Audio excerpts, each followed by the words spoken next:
দুনিয়াতে প্রিয়জন বলতে কেউ নেই। যা কিছু আছে সব প্রয়োজন। যখন প্রয়োজন ফুরিয়ে যায় তখন প্রিয় মানুষগুলোর রং বদলায়। জীবনে আর যাই করো, অন্তত অনুরোধ করে তোমার জীবনে কাউকে থেকে যেতে বলো না।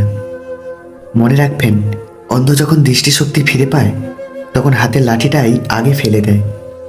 জীবনে যতই ভালো করো, একদিন সবাই ভুলে যাবে। ছোট্ট একটা মন্দ কাজ করো, রেকর্ড হয়ে যাবে। যে কেড়ে নেয় অন্যের সুখ, সে নিজেই কিনে নিজের অসুখ। জীবনে যে সাথে থাকে তার সাথে থেকো, কিন্তু যে ধোঁকা দিয়েছে তার কাছ থেকে 100 দূরে থাকো। কিছু লোক আপনাকে এই জন্য পছন্দ করে না, কারণ আপনার বলা সত্য কথাগুলো তার বুকে গিয়ে লাগে। সেই লোকগুলো খুব সুন্দর হয়, যে রাগের সময়ও কথা বলার আদব ভুলে যায় না। অভাবে পড়ে কেউ যদি সঠিক থাকতে পারে, তাহলে সে সত্যিকারের মানুষ গড়ে উঠতে পারে। চোখের জল, সেটা মানুষের হোক বা পশু পাখি, সেটা তখনই বের হয় যখন আঘাতটা হৃদয়ে গিয়ে লাগে। আপনি নিজে পড়ে গেলে কেউ আপনাকে উঠাতে আসবে না, কিন্তু আপনি উপরে ওঠেন, আপনার আপন মানুষই আপনাকে নিচে নামানোর চেষ্টা করবে। আমি বরাবরই দেখেছি, তারাই জীবনের সবচেয়ে বেশি সুখী যাদের জীবনের চাহিদা খুব কম। স্মৃতির দাসত্ব থেকে নিজেকে মুক্ত করতে না পারলে জীবনের সৌন্দর্য অধরা থেকে যাবে। প্রত্যেক কাহিনীর সাথে মিশে থাকে বাস্তবতার ছোঁয়া, যা হয়তো সবার পক্ষে বোঝা সম্ভব নয়।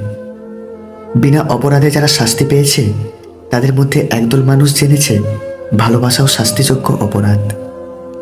শত্রু তখনই জিতে যায় যখন আপনার আপন মানুষ আপনার শত্রুর পক্ষ নেয়।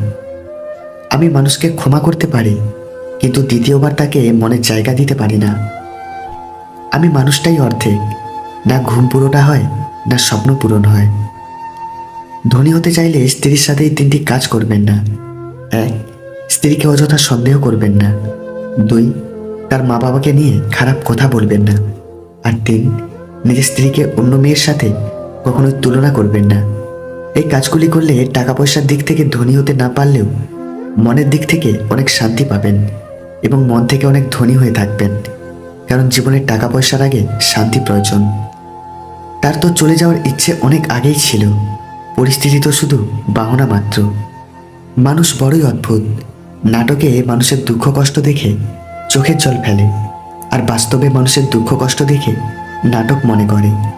প্রেম ভালোবাসায় তো আমরা তার কাছেই হেরে যাই যে বলে আমি শুধু তোমাকেই ভালোবাসি। খুবই কষ্ট লাগে তখন, যখন আমরা অন্ধের মতো কাউকে বিশ্বাস করি, তারপর সে আমাদের সত্যি অন্ধ বানিয়ে দেয়।